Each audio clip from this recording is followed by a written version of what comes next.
Hello, my name is Amanda, and today I'm going to talk to you about the case of the Central Park Five. If you're unaware of this case, that's alright, as you're going to hear all about it in the coming presentation. So if you're ready, let's get started. Okay, so let's break this case down into a brief summary. One night, 28-year-old investment banker Trisha Mailey went out for a run like she did most days, except on this particular night, she was attacked.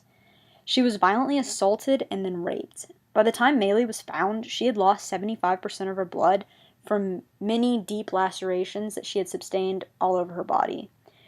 She also received a head injury that was so serious that it put her in a coma for weeks, specifically 12 days, and when she finally woke up, Mailey was unable to remember what happened that night. While she was in a coma, 5 black and Latino teenage boys were arrested for the crime. A few of these boys were arrested that same night for being in Central Park with a gang of other boys that were out causing mayhem.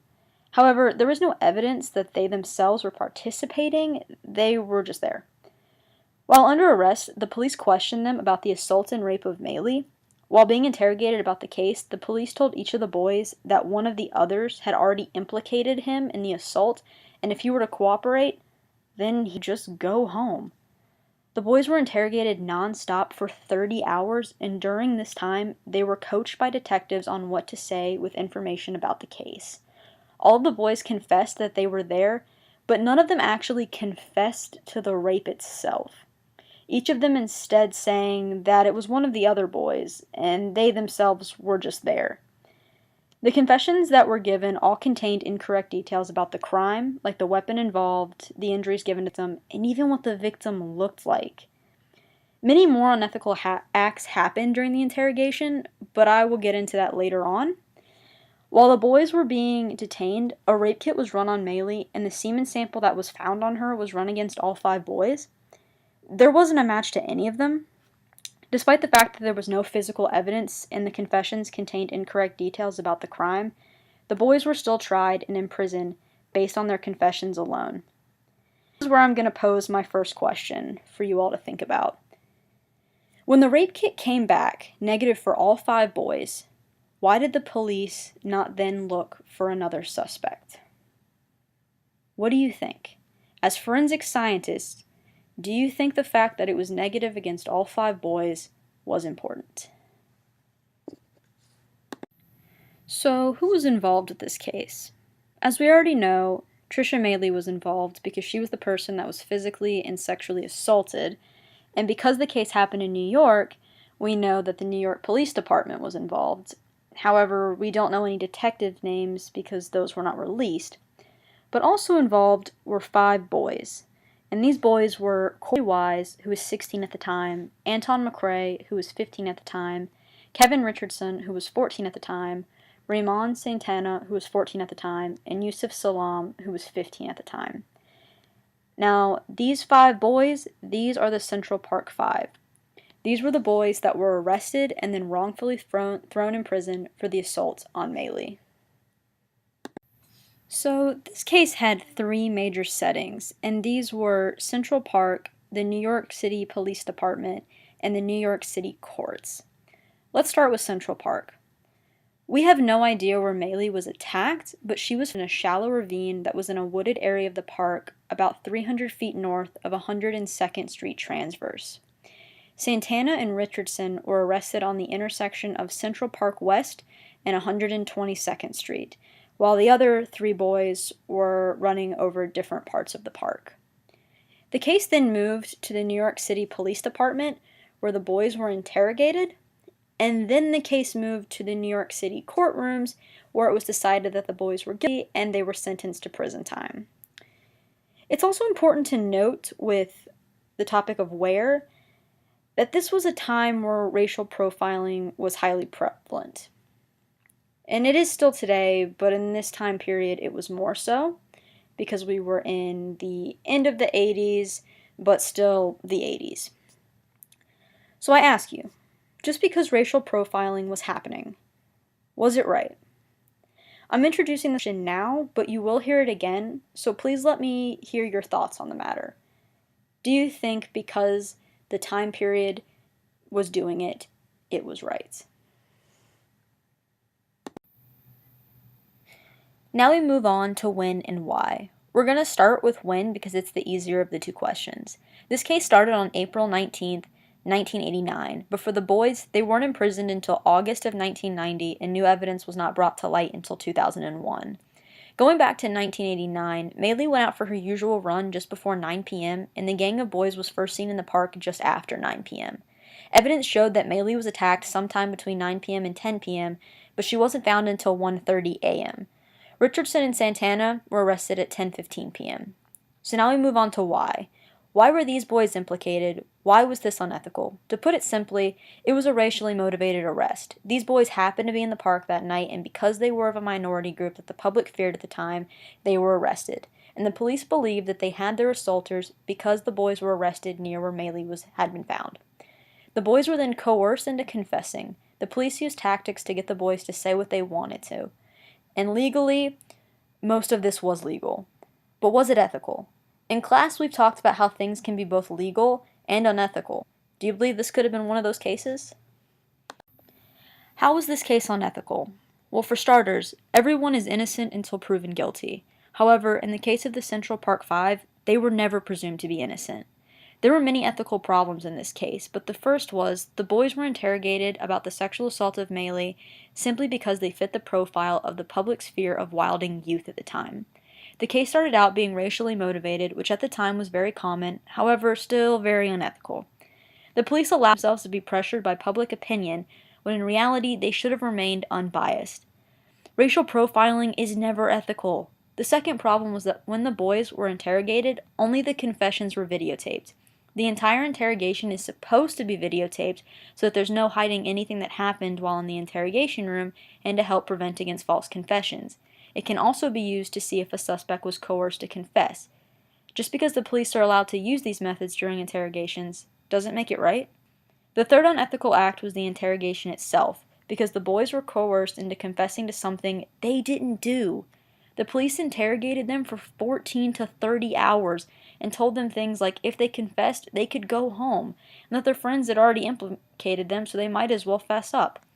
Law enforcement manuals caution against engaging in interrogations that last longer than 2 hours non-stop because, guess what, it can lead to false confessions. Along with leading to false confessions, sleep deprivation of over a day is a form of torture. The point of this type of interrogation was to break the boys down by causing them mental duress. The police physically, emotionally, and psychologically harmed these boys to simply get the confession they wanted. In addition to wearing them down, the police lied to the boys. Lying to suspects during interrogations is unfortunately utilized often, and it's legal. However, when the interrogation is recorded, these lies can be taken into consideration when reviewing the confession. The boys also said that the police provided them with details of the case so that their confessions would be more believable. Despite these tactics being completely immoral, they're legal. And that's because the two do not always go hand in hand. Just because something's legal doesn't make it ethically right, and in this case, it was unethical. The next part of this case was centered around the fact that the confessions didn't match the evidence that was found. A few of the boys said that more than one person raped Maylee, but the DNA that was found only came from one single unknown person. The boys were quick to blame each other for the crime, so detectives should have wondered why the boys would all protect some unknown person, and then there was no effort to find this unknown person. Charging the boys and ignoring the semen evidence, as well as the inconsistencies in the boys' stories, demonstrates that the police were not acting ethically. Had they been concerned with actual facts of the case, they would have noticed these obvious flaws and would have continued to look for the real suspect, as one would do when utilizing innocent until proven guilty. The last unethical act was that the boys' names were released to the press before they were formally arraigned or even indicted. These boys were all minors, so this press release should not have happened. By releasing the names and pictures of these boys as rapists, the public assumed they were guilty even before they had a chance to go to trial. Because this information was given by the media, society was already biased against them, and this added pressure from the community only helped to wrongfully imprison the 5 boys involved.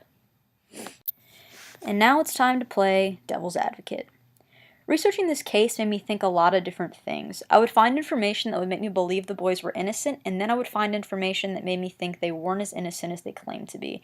And I'm going to try and explain what I mean by that right now. However, before I start, I want you to think about this one question. Based on all the information you've received this far and the information I'm going to give you now, do you think the boys were innocent or were they guilty?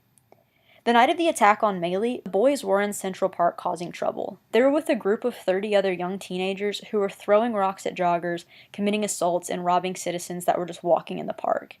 That night, Santana and Richardson were arrested with many other young teenagers, and when they were arrested, one of the boys cried out, "I didn't do the murder," and another said, "I had nothing to do with the rape. All I did was feel her breasts." Why would they say these things if they had nothing to do with the assaults on Maylee? Maylee wasn't found until 1 a.m., and they were arrested at 10:15 p.m. So it's not like the cops were arresting them for the assault of Maylee, and there were no other people beaten that badly that night, at least that was reported. We also need to remember that these two boys were arrested near where Maylee's body was found, and after the time that forensics showed she was assaulted. Another odd statement came from Wise. He called a friend while he was in Rikers Island and said that all he did was hold the jogger down, but during the trial, he said he'd never seen Lee before. And it wasn't just the statements from the boys that were odd and incriminating, but also the way they looked that night. Some of the boys had blood on them that wasn't their own, and the blood was never tested to see if it belonged to Maylee. Now, I did state previously that DNA excluded the boys. However, the boys were in Central Park that night, and they were assaulting people. So it's still possible that while they didn't sexually assault Maylee, they could have assaulted her to the point that she fell unconscious, and somebody else stumbled upon her and sexually assaulted her. So, what was the outcome of the case? All 5 boys pled not guilty to the crimes that they were charged with, and they said they only confessed because the police had told them to do so. Only Wise was charged as an adult, and the boys served 5 to 13 years behind bars for attempted murder, assault, rape, and rioting. 12 years after the attack on Maylee, new evidence came to light. A man by the name of Mateus Reyes said that he found religion and confessed to the assault and rape of Maylee. When Reyes confessed, he was already serving 33 years to life at Rikers Island for multiple rapes and a murder. Reyes had raped 5 pregnant women and killed one of them. The surviving victim said that after Reyes would sexually assault them, he would say, "Your eyes or your life." The 4 that chose the option were then stabbed around their eyes in an attempt for them not to be able to identify Reyes. When Reyes' DNA was compared to the DNA found on Maylee, it did come back as a match. Reyes' confession of events also matched the circumstances of the crime. Reyes explained to the police that he had followed Maylee that night in the park. He said that she wasn't running fast and that he hit her over the head with a large tree branch, sexually assaulted her, and then beat her up. Because Reyes told the police he had acted alone, the case was reopened to investigate his claims. By the time Reyes had confessed, all 5 boys had served their time and were out of prison. The boys then sued the state of New York for their wrongful imprisonment, and they received a $40 million settlement for their suffering. However, this did open up a new question for me. Reyes stuck to a very specific MO with his other victims, so why was Maylee different? Alright, ladies and gentlemen, if you stuck with me this far, I just want to thank you. I hope this case was informative. But now, I want to put the ball in your court, so to speak. I asked some questions throughout the presentation, and I wanted you to think about them. And now I want to know what you think. And I know that not everyone is an auditory learner, so if you are a visual learner, I have some questions listed below. Please answer them and get a conversation started. So please add a thread and either state the slide the question came from or the number below. And if you have any further questions about this case, please feel free to ask them.